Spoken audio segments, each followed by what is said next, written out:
Morning বন্ধুরা, welcome to my channel DP blogs. তো বন্ধুরা দেখো, এইমাত্র চোখ খুললো, ঘুম থেকে উঠে আসলাম। দেখো আমার চোখ দুটি ফুলে আছে। তো দেখছি 7:30 বেজে গেছে, এখনও রোদে আতাপাতা নেই, মানে কেমন জানি অন্ধকার অন্ধকার ভাব হয়ে আছে।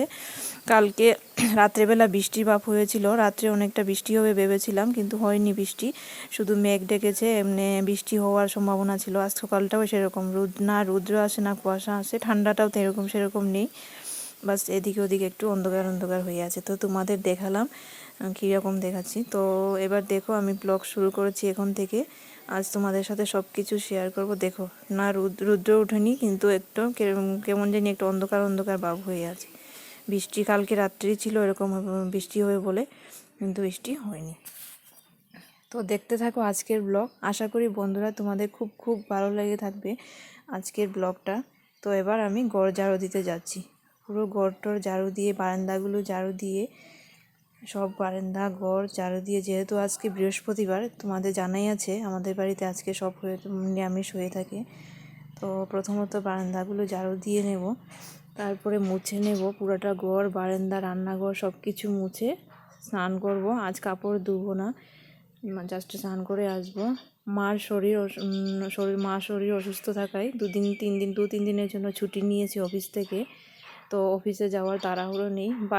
গতকালকেই অফিসে গিয়েছিল, তো সেখানেই একটা বন্ধুর বাড়িতে থেকে গেছে। যেহেতু কুমারঘাট গিয়ে ডিউটি করে, তো কাল ডিউটি করে বাড়িতে ফেরেনি, বন্ধু বাড়িতেই থেকে গেছে। আজ সকালবেলা ডিউটি আছে বলেই, তো ওখান থেকে ডিউটি করছে বলে অফিসে যাওয়ার কোনো তাড়াহুড়ো নেই।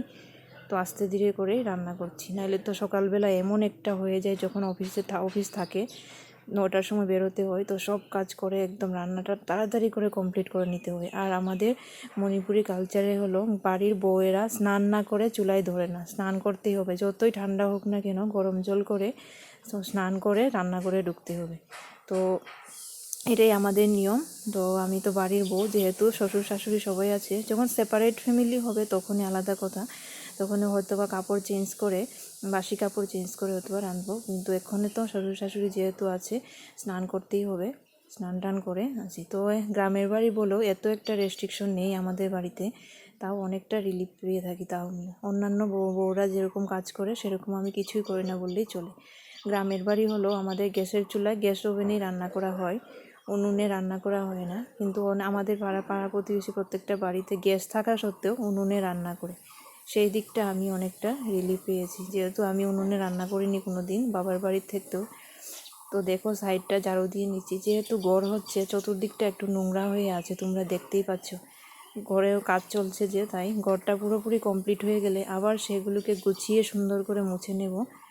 কিন্তু এখন ইদানিং আর করে কোনো লাভ নেই। এদিকে পরিষ্কার করব, আবার কাজ মিস্ত্রিগুলো আসে ভরে দেবে, মানে ভরিয়ে সিমেন্ট বালু সব পড়ে থাকবে। তো হালকাভাবে একটু ঝাড়ু দিয়ে নিচ্ছি। তো উঠানটা আমি ঝাড়ু দিই না, উঠানটা বাবাই ঝাড়ু দিবে, বাবা এখনও ঘুম থেকে উঠেনি। তো বাবা বলেছে যে উঠান ঝাড়ু দিতে গেলে তোমার অনেকটা লেট হবে এটাই।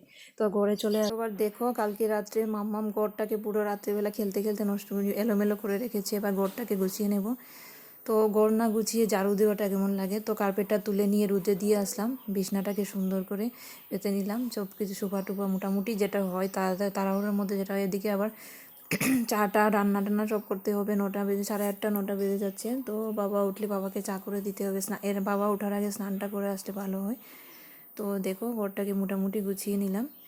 সেরকম সুন্দর করে গোছানোটা এখন হবে না, সকালবেলা টাইমটা অনেকটা মানে তাড়াহুড়োর মধ্যে থাকি, তাই মোটামুটি একটা গুছিয়ে নিলাম। কার্পেটটাকে রোদে দিয়ে আসবো, এটা ঠান্ডার দিনে পাতা হয়। তো কার্পেটটাকে একটু সুন্দর করে রোদে দিয়ে আসবো, তোকে রোদে দিয়ে আসি। তো এবার ঘর ঝাড়ু দিয়ে নিচ্ছি, কার্পেট রোদে দিয়ে এসে এবার ঘরটাকে ঝাড়ু দিয়ে নেব। পুরো বিছনার নিচে আর বিছনার নিচ, সুপার সেটের নিচ সবগুলো একদম পুরোপুরি সুন্দর করে ঝাড়ু দিয়ে, রান্নাঘর সব কিছু ঝাড়ু দিয়ে ঘর মুছে স্নান করতে যাব। তো বন্ধুরা ঘরটর মুছে স্নান করে নিয়ে এবার পুজো দিতে এসেছি, পুরো 9টা বেজে গেছে। তো একদম তাড়াহুড়োর মধ্যে ছিলাম, তো তোমাদের ঘর মোছাটা আর দেখালাম না। তো পুরোটা ঘর মুছে স্নানটা করে আসলাম, যেহেতু এখন গরম পড়ে গেছে, ঠান্ডা জল দিয়ে স্নান করলাম। শীতের দিনে তো গরম জল দিয়ে করি, তো ঠান্ডা জল দিয়ে স্নান করে তাড়াহুড়ো করে স্নান করে এসে পুজো দিচ্ছি। তো আমাদের ঠাকুরঘরটা তোমাদের দেখাইনি, দেখো। তো ঠাকুরঘরটা মোটামুটি মানে বড় হয়েছে। তো তো দেখো আমি পুজো দিচ্ছি, তো কোনো দিন দেখাইনি তোমাদের, আজ দেখালাম যে পুজো দিচ্ছি। এবার রান্নাঘরে যাবো, এবার সোজা রান্নাঘরে চলে এসে চা করে নিলাম। তো দেখো চায়ের সাথে আজ রুটি কিচ্ছু করবো না, কেক দিয়ে দেবো। এই কেকগুলো চায়ের সাথে খেতে খুব ভালো লাগে। তো দেখো অনেকগুলো জন বাইরে, বাবা মা ভাই সবার জন্য চা দিলাম কেক দিয়ে। এবার আমার মেয়েটা দেখো কী করছে, সজনে পাতা ডেটেগুলো দিয়ে খেলছে। ওইদিকে দেখো মা সবজি কাটার জন্য বের করে নিয়েছে। একটা শুকনো একটা বাতা চালিয়েছে, যার তো পাতা ওতা সব পড়ে যাচ্ছে উঠানে। ওইদিকে দেখো মা সবজি কাটছে। একটু সুস্থ হতে না হতে মা কাজ করা শুরু করে দিয়েছে, না বললেও মা শুনে না। এই দেখো মা কী কাটছে, এটা আমি জানি না, এটা আজকে তরকারি হবে। এটাকে বলে কি জানি, একটা নাম বলতে পারি না, সরি তোমাদের। তো এটা আমি রান্না করব। তো আজকে একটা মানে ডিফারেন্ট একটা কিছু রান্নাবো, যা মা বলেছে এটাকে রান্না করতে, নিরামিষের দিন। তো এটা রান্না করো বলেছে, তো আমি এটাই রান্না করব যেহেতু মা বলেছে। তো বন্ধুরা দেখো মেহমানটা বারান্দাতে কাল বৃষ্টি আসবে বলে স্কুটি উঠানো হয়েছিল, আর ও স্কুটির ভেতরে যেখানেই না স্কুটি থাকে ও ওখানেই থাকবে। ওকে বাড়ির বাস দিয়ে মানে মায়েরও আনা যায় না, কি করব। ওইদিকে পিসি বসে আছে, চাটা খেয়ে বারান্দায় বসে আছে। পিসি বলতে আমার বাবার বোন, সকালবেলা এসেছে, পাশেই বাড়ি। তো ঘরে চলে আসলাম, এবার রান্নাঘরে যাব। রান্নাঘরে গিয়ে রান্নাটা বসিয়ে নেব, বেশি দেরি করব না, 10টা বেজে গেছে। তো দেখো রান্না করছি। তো আজ রাইস কুকারে ভাত রান্নাম না, প্রতিদিন আমি রাইস কুকারে রান্ধি, কিন্তু আজ আমি ভাত ডেকেই বসালাম, যেহেতু আজ নিরামিষের দিন। রাইস কুকারটা সেরকম মোছা হয়নি, এমনি ভিতরের যে পোর্শনটা, ভিতরের যে সসপ্যানটা আছে সেটাকে তো মেজে নিলাম, কিন্তু বাইরের দিকটা ভালো করে মোছা হয়নি। তো রাইস কুকারে আজকে বসাবো না। এদিকে দেখো সজনে পাতা খুব টেস্টি হয় এটা ভাজা করে ফেলে, তো আজ করব। বেশি অল্প হয়ে গেছে, তো আর চা করবো না, এটি রেখে দেবো। সজনে পাতা মা নিয়ে এসেছে, সজনে পাতা। তো দেখা যাক আজকে কী রান্না হবে। তো মরিচের ডাঁটাগুলো ফেলে ছাড়া হয় না, তো ওইগুলোকে তুলে নিব। অনেক দিন থাকে মরিচের ডেটোগুলি ফেলে দিয়ে এরকম ফ্রিজে রাখা হলে মরিচ নষ্ট হয় না, অনেক দিন ভালো থাকে। তো এবার দেখো মা সবজি কেটে রেডি করে দিয়েছে, কড়াইটা বসালাম। এবার দেখো কি রেডি করে দিয়েছে, এটা ওই দেখো উঠানে বসে কাটতে দেখলে যে একটা কাঠের টুকরো মতো, কিন্তু এটা কি বলে আমি নামটাই জানি। মাকে জিজ্ঞেস করলে মা বলে এটাকে মিষ্টি আলু যে আমরা খাই সেরকম একটা কাঠ মিষ্টি আলু, মানে কি জানি জিনিসটা বুঝতে পারছি না, দেখতে অনেকটা পনিরের টুকরো মতো লাগছে না। তো এটাকে আজকে রান্না করব এই নেন্নাম পাতা দিয়ে। এই নেন্নাম পাতাগুলো আমাদের বাড়িতেই আছে, খুব টেস্টিও এটা দিয়ে রান্না করলে। এবার কড়াইটা গরম হয়ে গেল, তেল দিয়ে দিলাম কড়াইতে, খুব অল্প পরিমাণে তেল দেব। আজ এই তরকারি হবে, দেখতে একটা পনিরের মতো, কিন্তু সরি আমি তোমাদের এটাকে নামটা ঠিক মতো বলতে পারছি না, এটাকে কি বলে। তো যাই হোক দেখতে থাকো আমার তরকারিটা কীরকম হয়, তোমরা চিনতে পারবে কি পারবে না বুঝলি না। তো ওইদিকে কড়াইয়ে তেল দিয়ে নিয়ে এটিকে ধুবো। একবার কাটার আগে মা ভালো করে ধুয়ে কেটেছে, তারপরেও আমি আরেকবার ধুয়ে নিচ্ছি। তো ধোয়ার পরে জলটা অনেকটা দুধের মতো সাদা সাদা হয়ে আসে।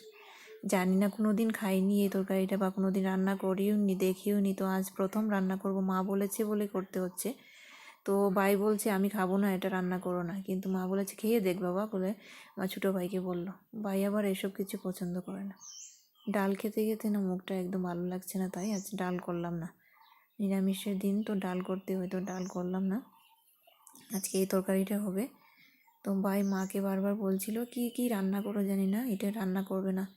তো মা শুনেনি, মা বললো করতেই হবে, দেখে খেয়ে তো দেখো, এটা আমাদের বাড়ির থেকেই তুলে নিয়েছে বাবা। তো এবার লবণের টিপিটা শেষ হয়ে গেছে, লবণের ডিপিতে লবণ কিছুটা ভরে নিব, একদম অল্প পরিমাণে লবণ আছে বলে ভরে নিয়েছি লবণটা কিছুটা প্যাকেট দিয়ে ঢেলে। এবার ডেকে দিলাম। দেখো হলুদ লঙ্কা কাঁচামরিচ সব কিছু দিয়ে দিয়েছি, লবণ হলুদ কাঁচামরিচ সব কিছু দিয়ে চুলার আঁচটা কম দিয়ে ডেকে দিলাম। কিছুক্ষণ ভাজা হয়ে গেলে তারপর আবার গরম জল বসিয়েছি, ওইদিকে গরম জল দিয়ে দেবো। গরম জল দিলে কি হয়, তরকারিতে গরম জল দিলে একটা আলাদা টেস্টে তরকারিটা তাড়াতাড়ি শেষ হয়ে যায়। ঠান্ডা জল দিলে কি হয়, অনেকটা ফুটতে টাইম লেগে যায়। দেখছি কি সিদ্ধ হয়েছে কি না, মোটামুটি সিদ্ধ হয়ে গেছে, পুরো আলুর মতোই, মানে একটু বেশিক্ষণ ভাজতে লাগে না, সিদ্ধ হয়ে যায়। আর ওইদিকে দেখো আমার বর সবজি কাটছে বসে বসে, গার ব্যথা বলে বালিশগুলো সব বের করে দিয়েছে, মাম্মাম ওদিকে খেলছে। দেখো সবজি কেটে বাঁধাকপি ভাজা কেটে, বাঁধাকপি আমার বরের ফেভারিট খাওয়ান, প্রতিদিনই বাঁধাকপি ভাজা। ও বাড়িতে থাকবো থাকলে বাঁধাকপি ভাজা করতেই হবে।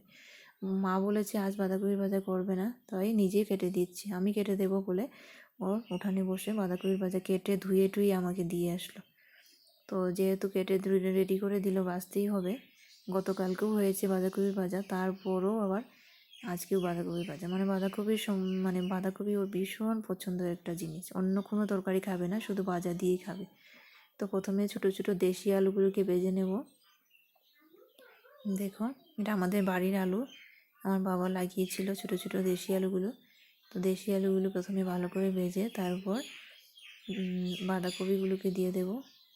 অনেক ছোটো ছোটো করে কেটেছে, খুব দেখতে ভালো লাগছে।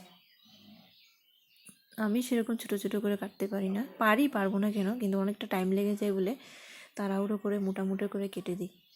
তো অনেকটা ভরে গেছে কড়াইটা, একটু চাপ দিয়ে দেবো ডেকে, কিছুক্ষণ পরে এমনিতেই ঠিক হয়ে যাবে। দেখো হলুদ লবণ মশলা সব কিছু দিয়ে এইদিকে একটা ভর্তা করে নিলাম, আলু ভর্তা, আলু টমেটো দিয়ে শুকনো লঙ্কা দিয়ে একটা ভর্তা করে নিলাম, যেহেতু আজ নিরামিষ। এদিকে বাবার জন্য আর আমার বরের জন্য তরকারি নিয়ে নিচ্ছি বাটিতে। মাম্মামকে এদিকে স্নান করিয়ে আনলাম, এবার খাওয়াতে বসালাম। মাম্মামকে জামা পরিয়ে ফুটো চুল টুল আশ্রিয়ে দিয়ে ফুটো দিয়ে পাউডার টুডার লাগিয়ে, যেহেতু গরমের দিন মাম্মামের গরমের ড্রেসগুলো বের করে নিতে হবে। ঠান্ডা দিন বলে ওগুলো সব ভিতরে রেখে দিয়েছিলাম। এবার একটা গেঞ্জি, সাইকেল গেঞ্জি বের করে ওকে পরালাম, প্রচণ্ড গরম পড়ে গেছে হঠাৎ করে। তো মাম্মামকে খাওয়াবো, পরে কথা হবে তোমাদের সাথে। তো দেখো মাম্মামকে খাওয়িয়ে আমি ঘুরতে আসলাম, যেহেতু আমারও খিদে লেগে গেছে, 12টা বেজে গেছে। খেয়ে টেয়ে বাসন টাসন সব যেগুলো বাসন হলো সব ধুয়ে নিয়ে আসলাম। এবার রান্নাঘরটা পরিষ্কার করে নিচ্ছি। এমনিতেই চুলাটা ভরেনি সেরকম, পরিষ্কার ছিল, তাও একবার ক্লিন করে নিচ্ছি পুরোটা। রান্নাঘর ক্লিন করে রান্নাঘরটা ঝাড় দিয়ে এবার মুছে নেব আরেকবার। আমার দেখো রান্নাঘরটা মুছতে মুছতে একটা সারপ্রাইজ হয়ে গেলাম, পুরো শক হয়ে গেলাম। আমার ননদ চলে এসেছে, দেখো কে এসেছে, আমার বাইক নিয়ে আর আমার ননদ চলে আসলো। তো ওরা সারপ্রাইজ যে মা অসুস্থ বলে মাকে দেখতে এসেছে, আসবে বলে জানায়নি, হঠাৎ করে চলে আসলো। তো দেখো খুব একটা মজা লাগছে, তো দুনো ভাই বোন মিলে খেলছে, একজন আরেকজনকে খুব খুশি। তো আজকের ব্লগটা এখানে শেষ করছি, বাই বাই।